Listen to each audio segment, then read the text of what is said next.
Oke, pada kesempatan kali ini saya akan mencoba membahas tentang hukum dasar yang fundamental di fisika dasar, khususnya tentang arus searah ya. Yaitu tentang hukum Kirchhoff ya. Jadi hukum Kirchhoff ini terdiri dari dua ya. Yang pertama hukum Kirchhoff 1 ya. Hukum Kirchhoff 1. Nah, ini bagaimana bunyinya? Itu berkaitan dengan persimpangan arus ya. Jadi arus nanti ya yang masuk melalui sebuah titik cabang ya, itu akan sama dengan arus yang keluar pada titik cabang itu ya. Nah, contohnya bagaimana? Contohnya misalkan kita ada seperti ini rangkaian gitu ya. Nah, gitulah ya. Jadi yang pertama ada arus yang lewat sini, misalkan ini I1 ya. Kemudian nanti ada arus ya dari baterai gitu ya. Baterai sebelah sini, sini I2, ini R2, ini R1. Nah, kemudian ini kan masuk nih ke titik cabang A. Nah, berarti harus ada yang keluar nih, sesuai dengan prinsip ini ya. Berarti kita ada yang keluar sini. Nah, ini I3 gitu ya.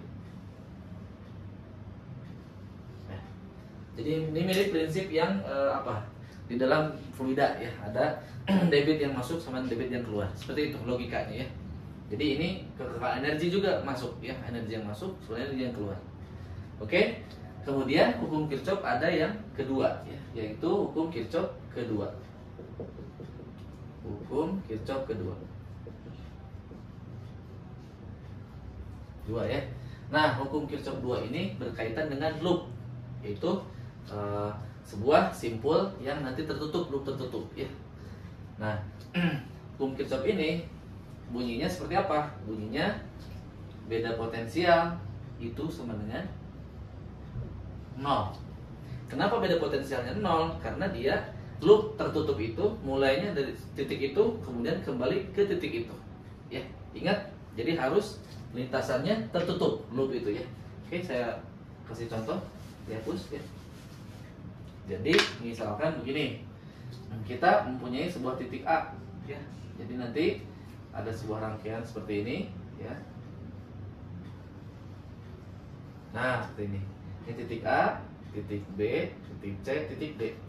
Jadi kalau satu loop tertutup ya, delta V-nya 0, berarti ini mulainya dari A, VA ya. Mulainya dari A, kemudian akhirnya menuju A juga sini ya. Nah, seperti ini.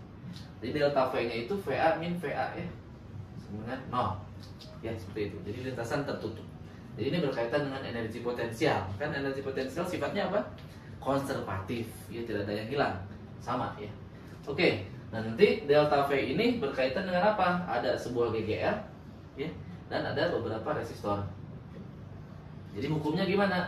Hukumnya nanti delta V itu jumlah ya dari GGR ditambah jumlah dari arus dikali hambatan sama dengan 0.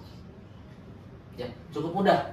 Ya, jadi teman-teman nanti tinggal mencari ya nilai GGL-nya ini berapa, pasti diketahui. Sama R-nya diketahui. Dari situ kita akan mendapatkan biasanya arus yang dapat diperoleh dari situasi ini ya. Jadi untuk nanti video selanjutnya kita akan membahas bagaimana aturan loop, apakah itu tanda GGL-nya bagaimana, tanda arusnya bagaimana.